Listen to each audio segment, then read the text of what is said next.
Hello, I'm Lucy and this is my mum Julie. Hello, I'm Lucy's mum. And a very warm welcome to episode 2 of Assumptions. What is assumptions, I hear you ask? Well, I'll tell you. We went out on the internet and we asked you to make some assumptions about us. Things that you think are true but you don't really know if they are. And we're going to answer whether they're true or not today. Number 1 comes from Cindy Bennett. Cindy says, I assume you like to go on vacations together. Well, yes, ideally. When we do go on vacation, it's very often together. Do you have a favourite vacation that we've been on? Italy, I think. Yeah. Love Italy. We had such fun. We did, yeah. I'm so excited to see new countries and experience new things. Yes. And with people you love. Yes. Aww. Kelly Tagg asked us this one. She said, you both seem so nice all the time.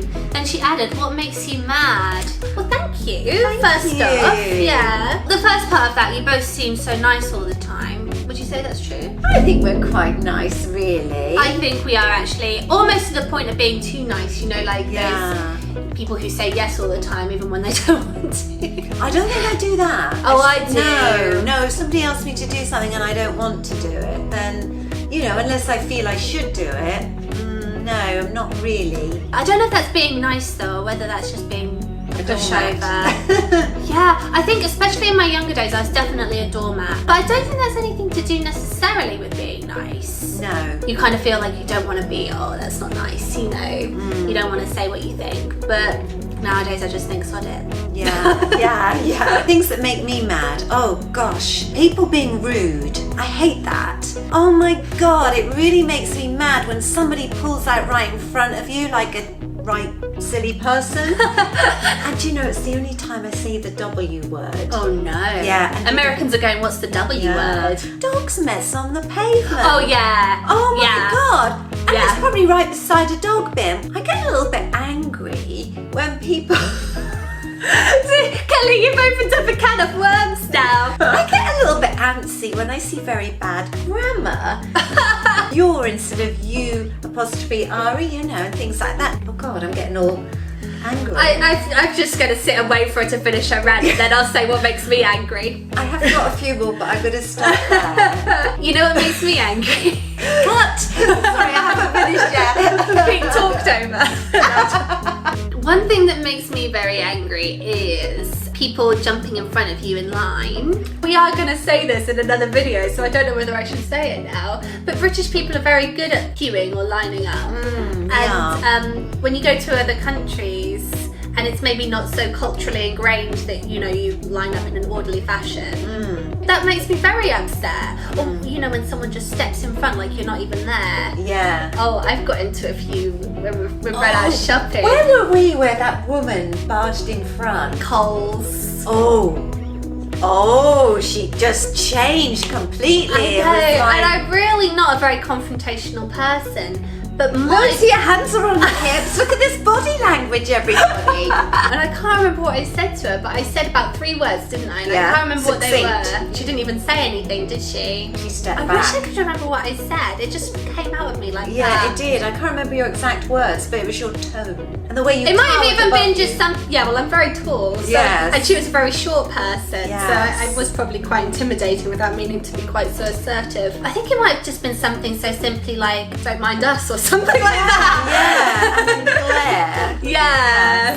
Yeah, I do remember that, and several other incidents. What gets me about it is the entitlement of it. Like I was saying earlier, it's the me thing. I think we should go and make some chamomile tea now and calm back down. Yeah.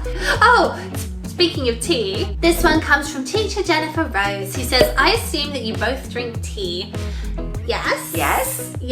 Maybe not quite as much tea as you might think that we do. No, I think for British people, we drink below the average. I'm a 1 or 2 cup a day person. Yeah, me too. But I'm unusual that I don't have milk in it. Most people, you know. I like a very milky tea. Oh, I could not. No, I just could not drink milky tea or weak tea. It has to be strong and black. No, I would say milky tea with like at least 2 sugars. Oh no, I couldn't. I really couldn't. But I drink my coffee black. with Yeah, you no do. sugar. And I have some milk in my coffee or cream. Yeah. We have another tea one. Oh. From Online Teacher Dude. Oh. He says, I assume that because you are both British that around 3 p.m. you were sipping your tea with a scone or crumpet. Oh, I wish. Yeah. It's hard to find a good scone out here, whereas, you know, you can't Yes. walk 2 meters without finding a good No, I scone. think we should really practice making our own. Yes.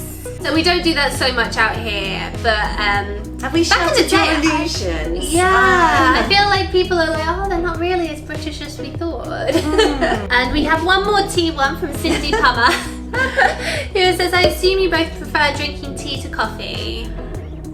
Gosh. No. No. I prefer coffee. I could not imagine getting up in the morning without a cup of coffee. That's the first thing I do. I don't fancy tea in the morning. Try to cut down my coffee consumption to 2 cups a day. Yeah. Mum's been told off by her health professional. Apparently, yes, it's making me too dehydrated. So I'm supposed to have 1 a day, but I've cut down to 2. That's all I can do. Occasionally the second one is decaf, but not normally. No. Because I feel I need the extra caffeine, especially at work. That would be the hardest thing in the world for me to give up, would be my morning coffee, beyond anything else. Yeah. This is another one from Cindy Pummer, who says, I assume that you have nicknames for each other that require a backstory. When growing up, my nickname was either Miss Lily or Lucy. When I got my first car, which was the old, you know, the original Mini Cooper, I named her Lucy 1. Still, a lot of people call me Lucy. That's very confusing. And then when I had my first child, she had to be Lucy. I don't know if I have a nickname. One person, don't hesitate to call them a friend, but they used to call me Lucy. Lucy. What does your husband call you? We call each other Boo, which is awful, I know. Everyone's going to go, oh, for God's sake. But we call each other Boo. I hardly ever use his actual name with him unless I'm mad at him for something. Yeah, it's funny how that comes out then, isn't it? That's right. Roger's called Rog unless I'm cross.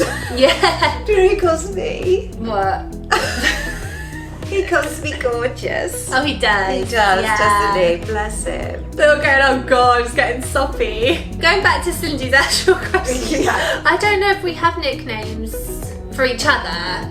No, can you remember any old ones we used to have? Yeah, you used to call me Ekastaru. Or the Ek for sure. The Ek. I think you used to say something like extra special or something. Extra special. We have another one from Cindy here. Oh. Says, I assume you both have the same shoe size. No, we don't. Mum's feet are actually bigger. Yeah, I'm about a size to a half a size bigger, which is weird because Lucy is 2 inches taller than me. I'm 5'8", and you're 5'10". Yeah, thereabouts. 5'9"3/4" actually, but I tend to round up. I think you're 5'10". I'm not. No, I'm not quite there. Oh, right. It's annoying, just that little bit of being able to do modelling. Oh, right. But yeah, I do sometimes wear Mum's shoes. Because I can just about get there, but my shoes are all too little for you, really, aren't Yeah, they are really, which is a pain. 'Cause she's got some lovely shoes, but Yeah. you do occasionally wear some of my strappy ones. With like, yeah, Yeah. insole or Oh, for tissue the paper. foot golf, you wore my shoes for Yeah, the foot golf. Yeah, that's right. Oh, this is the last one. Oh. Cindy says, I assume you don't like Hallmark movies.